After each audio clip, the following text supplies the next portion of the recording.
नमस्कार फ्रेंड्स। मैं आज आपके लिए जसविंदर शर्मा जी की एक कहानी वापसी सुना रही हूँ। तो शुरू करते हैं कहानी वापसी। आज फिर शुभ्रा का ख़त आया था स्पीड पोस्ट से।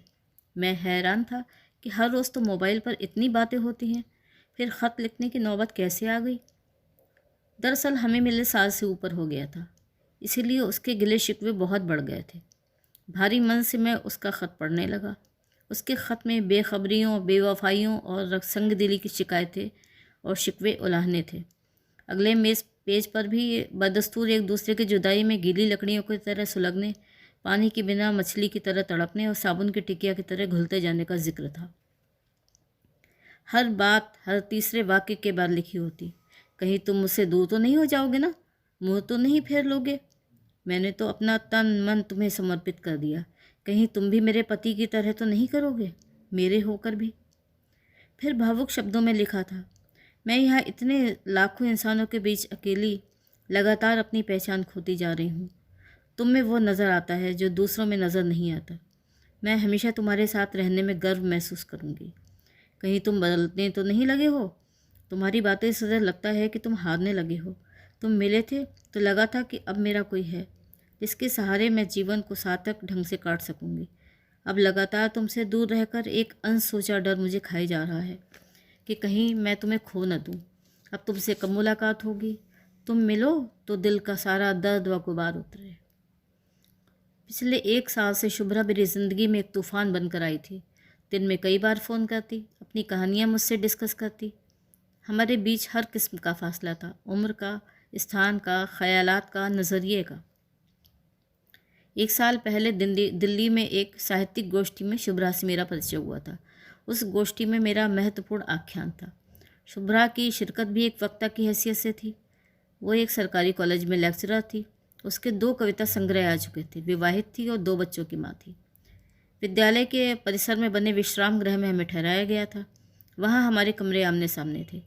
मेरे नाम से वो बहुत पहले से ही वाकिफ़ थी, क्योंकि मेरी कहानियाँ पिछले कई वर्षों से अच्छी पत्रिकाओं में छप रही थी और मेरे 5 कहानी संग्रह आ चुके थे। अभी गोष्ठी का पहला ही दिन था और शुभ्रा ने मुझे ढूंढकर अपना परिचय दिया। शुभ्रा वर्मा, आप तो मुझे जानते नहीं होंगे, मगर मैं आपको नाम व चेहरे से अच्छी तरह पहचानती हूँ। मैंने मजाक में कहा, क्या मेरा नाम इतना बदनाम है और बदमाशों जैसा है कि बिना अपना परिचय दिए आपने मुझे पहचान लिया? नहीं सर, आपकी तो हमारे शहर की सभाओं में अच्छी धूम है।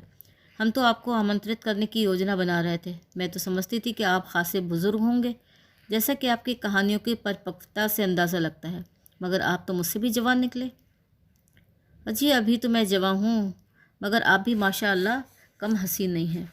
बड़ी देर तक साथ साथ हम बैठे चहकते रहे। गोष्ठी के पहले सत्र के बाद शाम को हम कनॉट प्लेस की तरफ घूमने निकल गए।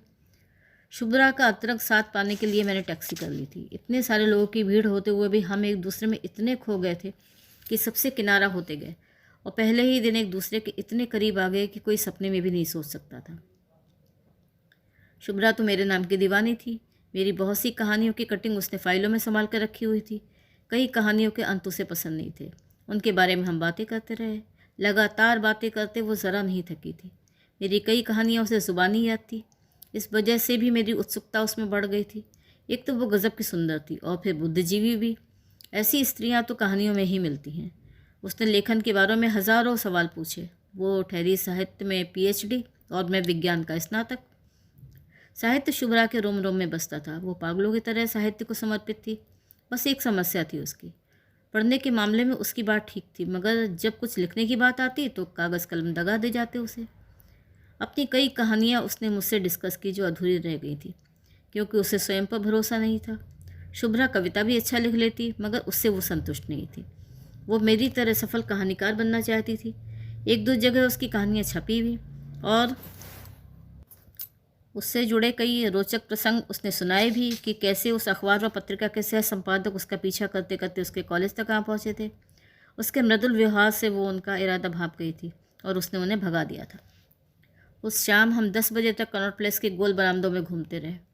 पहले दिन ही उसने अपने जीवन की सारी बातें मुझे बता दी थी। मेरे व्यक्तिगत जीवन में भी झांक लिया था। अकेले दिल्ली आने की ये उसकी पहली यात्रा थी। उसके पति महोदय ने उसके साथ आना था, मगर ऐन वक्त पर एक दिन पहले उसे अपने बॉस के साथ कोलकाता जाना पड़ा। बच्चे अपनी माँ को सौंपकर शुभ्रा इस 300 किलोमीटर की यात्रा पर अकेली चली आई थी। वो विश्वविद्यालय के सभागार में प्रेमचंद पर प्रवचन देने का लोभ रोक ना पाई। शुभ्रा ने पीएचडी प्रेमचंद के साहित्य पर ही की थी। अगले दिन कवि सम्मेलन था जिसमें उसने भी कविता सुनानी थी।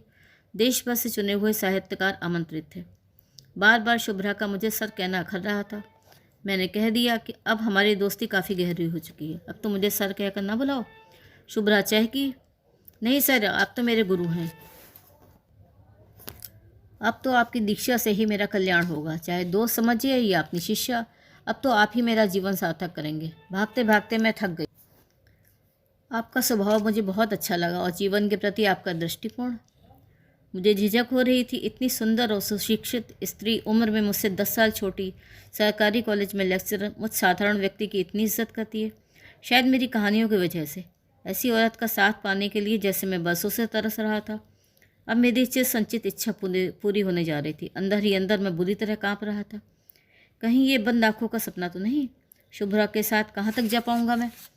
शुभ्रा कहे जा रही थी, आपकी कहानियों की जान है आपकी सटीक व सधी हुई भाषा और आज के समय के अनुरूप आपके कथानक।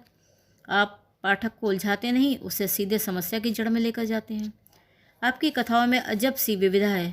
मैं सोचती थी ये आदमी कितनी जगह घूमता होगा, इतने अद्भुत स्थल, इतने अनोखे मंजर, देश दुनिया के हर धर्म व क्षेत्र के लोगों को कथा का पात्र बनाना।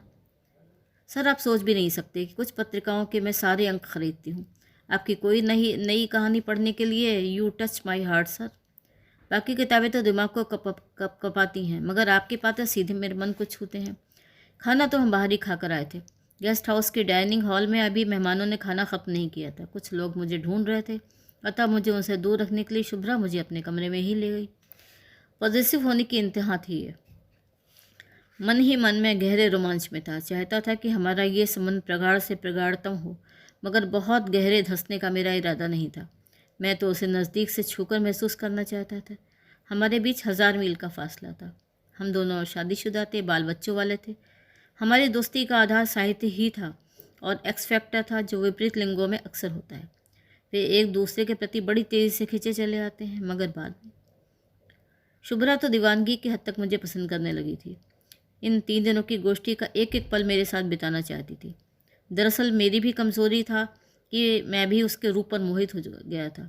इतना टूटकर कभी किसी ने मुझे नहीं चाहा था। मैं चाहता था कि वो मुझे अपनी बाहों में भरकर मेरा कचूमन निकाल दे। शुभ्रा कह रही थी, सर आपका तो पता नहीं, मगर मुझे मन की मुराद मिल गई है। आपको इतना करीब देखकर मैंने अपनी सभी वर्जनाओं और मर्यादाओं को तिलांजलि देने का मन बना लिया है।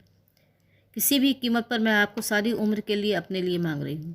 मेरा सब कुछ ले लो, मगर अपना साथ मुझे दे दो। आपके साथ मेरी गज़ब की केमिस्ट्री मिलती है। मैं जानती हूँ कि इतनी दूर रहकर हम एक दूसरे के साथ किस तरह जुड़े रह सकते हैं। आजकल मोबाइल है, पत्र व्यवहार है, फिर समय समय पर हम मिलेंगे ना। आप सब कुछ जानते समझते हैं।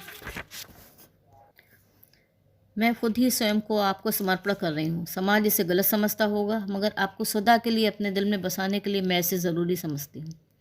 हमारे बीच जिस्म की दीवार नहीं होनी चाहिए। मेरा स्वार्थ नहीं है कि आपसे कुछ अनुचित काम करवाना है मुझे, मगर आपका साथ अब मुझसे छूटेगा नहीं। शुभ्रा मन बना चुकी थी। अब उसे कोई तर्क देकर समझाना संभव नहीं था। अंदर ही अंदर खुद मैं भी उसके रूप का चितेरा था। वो मेरे गले से लिपट गई और उस रात हमने दिल खोलकर एक दूसरे से प्यार किया। धनुष की प्रत्यंचा पर बाण सरीखी चढ़ी शुभ्रा ने मेरे सामने दिल से खुद को प्रस्तुत कर दिया। मैं तो ये देखकर रस विभोर हो गया कि साहित्य में लिखी जाने वाली ये बातें कभी मेरे साथ भी सच हो सकती हैं। मैंने शुभ्रा से कोई सवाल नहीं किया। उसने इस जिस्मानी प्रेम को लेकर एक ही तर्क दिया था कि दिमागी खुराफात के साथ साथ अगर हम में एक दूसरे के प्रति दैहिक आकर्षण भी होगा तो भी हमारा साथ नहीं छूटेगा। आप मेरी तरफ खिंचे चले आएंगे। वे 3 रातें मैंने शुभ्रा के साथ स्वर्ग जैसे आनंद से काटी। मुझे पता लगा था कि शायद पति में कोई कमी होने के कारण शुभ्रा ने पहली ही नज़र में मुझसे जिस्मानी संबंध बनाने का मन बना लिया हो, मगर जब उससे विस्तार में चर्चा हुई तो पता चला कि उसके पति से उसे कोई शिकायत नहीं थी। एक ही ढर्रे का जीवन जीते जीते वो बोर हो गई थी। मुझे सामने पाकर उसे लगा कि 1000 मील का फासला पाटने के लिए उसके पास एक ही रास्ता है कि वो मुझसे आशिक महबूब की तरह पेश आए। शुभ्रा के प्रस्ताव में कोई गंदगी नहीं थी। वो आज की औरत की तरह अपने पैरों से चलकर मंजिल तक पहुंचना चाहती थी। साहित्य में दूसरे आदमी के प्रति अतिरिक्त मोह को कागज़ पर उतारना अलग बात थी, मगर कुछ नया अनुभव के लिए शुभ्रा ने भी जिस्म की हदों से आगे देखने का साहस करना चाहा, और वो कामयाब रही। जैसे एक अभिनेता किसी चरित्र को बखूबी निभाने के लिए उसमें पूरी तरह घुस जाता है, वैसे ही एक कहानीकार कुछ स्थितियों को ठीक से समझने की गर्ज से अपने साथ कुछ अनोखे प्रयोग भी कर गुजरता है। चलते समय हमारा मन बहुत भारी था। हमें अपने अपने घरों को लौटना था। सपनों की दुनिया की अवधि कितनी होती है। आँख खुलते ही आदमी खुद को यथार्थ की ज़मीन पर पाता है। आज शुभ्रा के इस भावुक ख़त ने मुझे सोचने पर मजबूर कर दिया था कि हमारे बीच कैसा रिश्ता है। शुभ्रा भी अपने उद्देश्य से भटक रही थी और मैं भी उसे ही सब कुछ मान बैठा था। ठंडे मन से मैंने उसे जवाब दिया, शुभ्रा, अपने सुंदर नाम के विपरीत तुम्हारा ये अरण्य रोदन हमें कहीं का नहीं छोड़ेगा। मान लो हमें समाज का डर ना भी हो तो भी क्या, टीनेजर्स की तरह हमारा व्यवहार कहाँ तक उचित है। एक सही लेखक समाज को सच्ची राह दिखाता है। साहित्य समाज का दर्पण होता है। एक बार हम बहक गए तो इसका अर्थ यह नहीं कि हम कीचड़ से बाहर ही ना निकले।